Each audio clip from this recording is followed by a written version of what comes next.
It's time once again for the Sports Couch on AreaSports.net as we interview Coach Justin Townsend of the Fairfield Mules.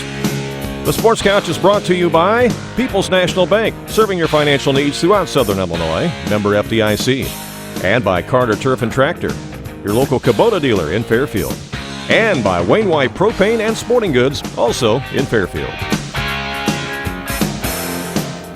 Well, believe it or not, it is Week 8 of the high school football season, and in Week 7, down at McLeansboro, the Fairfield Mules improved their record to 6-1 on the season after defeating the Hamilton County Foxes by a score of 26-14. Joining us on the Sports Couch again is Coach Justin Townsend of the Fairfield Mules. And Coach, I don't know about you, but it was a pretty warm day on Saturday. I know it was warm up in the press box. It had to be warm down on the field with a lot of football gear on. Yeah, definitely. Anytime you're pushing high 80s in October, that's pretty uncharacteristic. And on top of that, playing a football game in the afternoon. We've had some games like that over the years. We had a playoff game. I think back to 2009 when we played Greenville. I mean, it was very, very similar. And I thought our kids did a pretty good job adjusting to it. And we talked to them all week about hydration, and I think that's honestly one of the first games that we got through this year without really having anybody cramp up. Yeah, I saw you really pushing the fluids down there. Every time they were coming off the field, you were trying to emphasize to them, push those fluids, guys.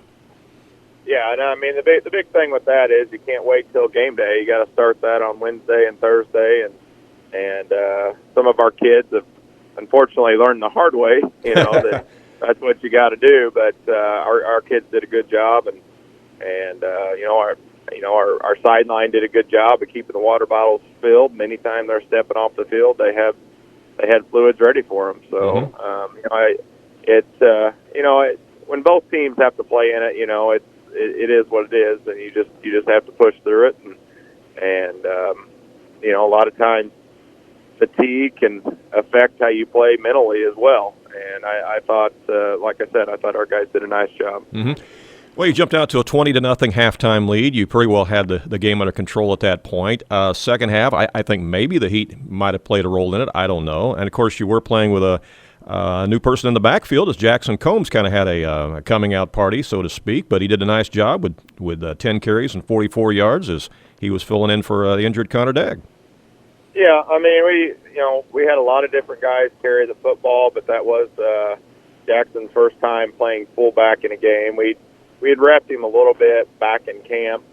I just like to always be prepared, and we got a good sophomore fullback, but his shoulder's been dinged up a little bit. So, we gave him the opportunity, and he did a great job for us. And we had some different moving parts. Obviously Connor Dagg's one of our best defensive players, best offensive players, best all-around players, period, and not to have him really when he really changes things, and but I mentioned it I think on the radio Saturday that right now we got probably a combination of 4 or 5 guys that are nowhere near 100%, but are trying to go out and push through and play out their junior or senior years, and I commend them. And each week it's something new, it seems like, and but our kids are persevering, and I mentioned that too to our team, with the struggles that we've had this year and everything that's gone on. We're 6-1. We've clinched the playoff spot. Good chance to go 7-1, 8-1, and host the home playoff game, and maybe get a little help from Carmine and upset Johnson City, and who knows, maybe share a conference title. So, we got a lot of good things, positive things that have happened this year, and we're hoping for more, quite frankly. Oh, absolutely. The injury to Connor Dagg, how's he doing? Just another ankle. We've kind of had a rash of ankle injuries. I think he's maybe literally the 3rd or 4th guy that we've had some type of ankle sprain, whether it's been a high ankle. We did have a young man break an ankle earlier in the year. So, I mean, it's just been this year. Some years it's been shoulders, some years it's been ankles. This is what it is. I do anticipate him. We got homecoming. I think he'll get some time this week. He's trending towards that. And then, like I said, we are still undecided on what we're doing week 9. But I do think he's going to. I think it's going to be kind of like those other guys I just mentioned. I don't know that he'll ever be 100% this season, but he'll go out and give it everything he's got. Yeah. You've got Edwards County Lions for homecoming this weekend, and then, of course, that Week 9 situation with Vienna, and you said you're still uncertain as to what you're going to do there, whether you're going to find another opponent or take the forfeit win, right? Right. That's where we're at. We've put a few fillers out there. Nothing concrete because, basically I was just kind of looking at, okay, who didn't play week 7, who's their opponent week 9. If you don't, if they don't play week 9, are you interested in possibly playing? That's kind of how we've had to approach things. So, it's really, the schools that I talk to, they're in the blind too, because quite frankly, they don't know if they're going to have an opponent to play or not. As of right now, they do. So, but we'll just see. We'll see how it goes. I don't like to miss games. I've mentioned that before. I think it's important to play, give your kids an opportunity to play. But I also know that this is probably as beat up of a football team as I've ever had going into week 8. We're just, we can play, but we're just not healthy. And I'd sure like to be healthy come week 10 for the playoffs. Sure. And so, like I said, I'm not making any decisions right now, but I do anticipate I'd like to kind of know a direction that we want to go, by early this week. Well, you're in a better situation heading into the playoffs. Going to be, either 8-1 or 7-2, whatever case may be. However you look at it, but some of these teams that look like they might be 5-4, we're kind of in uncharted territory here because you don't know for sure what the IHSA is going to do with all these situations on these COVID games, these forfeits and things like that. You look at what happened with Flora last week. They tried to get a game in with Shelbyville to replace the Vienna game, and then Shelbyville comes down with COVID.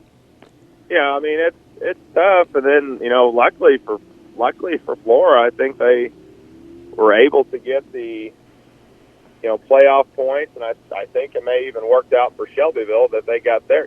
Because if you had made that official or somehow, somebody would have had taken a forfeit win and somebody would have had taken a forfeit loss when you were going to have two teams ultimately that would have got forfeit wins. Yeah.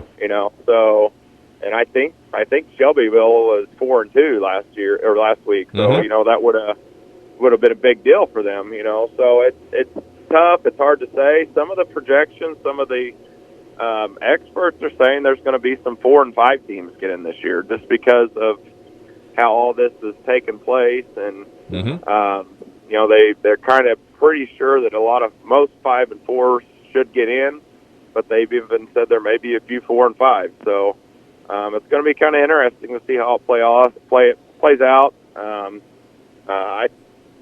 I think if you go 5 and 4, you're probably safe. But in our conference, in years past, in a closed conference setting, if you went 5 and 4, you had enough points. But when with some of these teams that have replaced games and didn't take the forfeit and things like that, that's kind of shaken up the playoff point total in our conference specifically. Right. Now, for example, Carmi won. So they won their game that they picked up, but there have been some that have lost. Edwards County off the top of my head, CZR, and maybe a few others. I'm not sure, but so that's definitely something to look at. Even if you're an 8-1 team and your playoff point total is low, that's going to affect you seeding wise. Sure. So that's kind of the boat maybe we're in a little bit. We're not going to have a ton of playoff points, so even though you go 8-1 potentially, you still are seeded 5, 6, or even 7. So. It is what it is. I'm glad we're having a postseason. Sure. I hate it that we didn't have anything last year for our guys. So we're going to take what we get and be happy with it and go compete. Well, I know you can't put the cart before the horse, but you got to be speculating a little bit as to where you might fall in the playoff situation. Right now you're the largest school enrollment-wise listed in 2A, but chances are you'll probably bump to 3A, and you can start speculating either class, who your opponent might be if you end up 8-1. Will you play a 5-4, 6-3 team, and who that might be? And I'm sure you've thought about it some and looked at it. Yeah, I've thought about it a little bit. I've seen those projections for 2A. I just don't think that'll happen. But I mean, it could. I think it maybe is more of an option, possibility maybe this year than it has been in years past. But I don't anticipate that being a possibility. I really think we'll be one of the smaller schools in 3A, which is what we typically have been. And I don't see us getting a 5-4 team at 8-1. I just think Mount Carmel's going to be 3A and they're undefeated. Benton potentially could sneak down into 3A. If they can beat Murfreesboro this week, I think they'll be undefeated. So, it's probably going to be a 6-3 team. And I know just a past opponent that we played in the past that's in the playoff hunt is Newton. It's a possibility. Mm-hmm. And then I'd have to really not sure much after that, just because I don't know how everything's going to play out. But that's somebody that's jumped out. I mean, if we were to go 2A, I mean, Lawrenceville's having a pretty good year. I think they're going to be 6-3. Right. There's potential for a local team, maybe a past conference opponent or something like that. But if we did go 2A, there's always a possibility you play another Black Diamond team. Sure. But I just think that with the points and, even though you've had a tremendous season at 8-1, I just, our playoff points aren't going to be that great. So that's going to bump us down a little bit more than we typically would be. Mm-hmm. But we'll see. Yeah. Hey, were you surprised at that score between Johnson City and Cesar as the Indians beat the Devils 35-14? I actually, since we played on Saturday, I was able to go watch, and Cesar had their opportunities. They jumped out 7-0. They were actually driving inside the 10, I think, and then got an intentional grounding call that really hurt them, and then kind of had a muff punt, and the Hickey kid made a great return on it, and just had some things that didn't go their way, which you can't do. You can't do against Johnson City. They're just too good, too athletic. And, but I think if you would talk to Cesar, they'd say they had their opportunities. Not necessarily, I'm not saying they would have won the game, but they would have been within a touchdown. I really think that. Johnson City's just got so many weapons. They spread the ball around. Good running back, good quarterback, and their defense is solid. And, they're gonna be a tough out. And I really, you mentioned the 2A, 3A thing. I mean, 2A is going to be loaded. I think Nashville will be 2A. I think Mater Dei will be 2A. Johnson City is going to be 2A. Mm-hmm. Down in the South, I mean, there's going to be some teams. Pana, probably a 2A team who's really, really good this year. Even though Chester took it on the chin against the Decatur St. T, I think Chester's got a really good football team this year. So, I think whether you go 2A or 3A, it's going to be a tough road. Yeah. One more thing, real quick before we let you go, just going back to the game with Hamilton County. You look at the stat sheet. You had 4 different guys get in the end zone in that game, so you really spread it around. And actually, this particular game, quarterback Eric Rogers was your leading rusher, so that was a little different too. Yeah, I mean we've ran the ball a little bit more with him. I think we can utilize that more so just taking what teams give us. Whether we're under center or we get shotgun, we can run him a little bit. And a couple of those were drop back passes that he didn't like what he saw, and we told him to go be an athlete and get some positive yardage, and he did that. So I think it's just another weapon for our toolbox that we can utilize. And we talked to the kids about that. Putting yourself in a good situation to be successful offensively. Our big thing is we want positive yardage on every play. Sure. We don't want negative plays. We don't want to lose yardage. We ran a few swing passes Saturday, and we talked to our guys about that. Maybe they tried to make a juke to turn a play into a huge play instead of just getting that 4 or 5 yards and going to the next play. or just trying to break a tackle and get that extra yardage.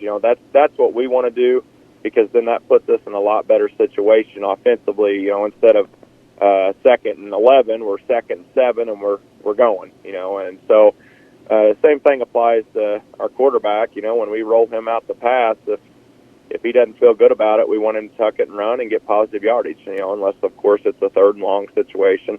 And he's done a really good job of that. So it was nice to have him come out and lead us in rushing. I think it's just something that other teams are going to have to worry about down the road. Sure. Well, Coach, again, as always, we appreciate your time on the Sports Couch. Congratulations on the win over Hamilton County, 26-14. The Mules improved to 6-1 on the season, and best of luck as you prepare for the homecoming game against Edwards County. Appreciate it. All right, thank you. Bye-bye. Well, that's going to wrap up another edition of the Sports Couch here on AreaSports.net. We appreciate Justin Townsend joining us this morning on the show.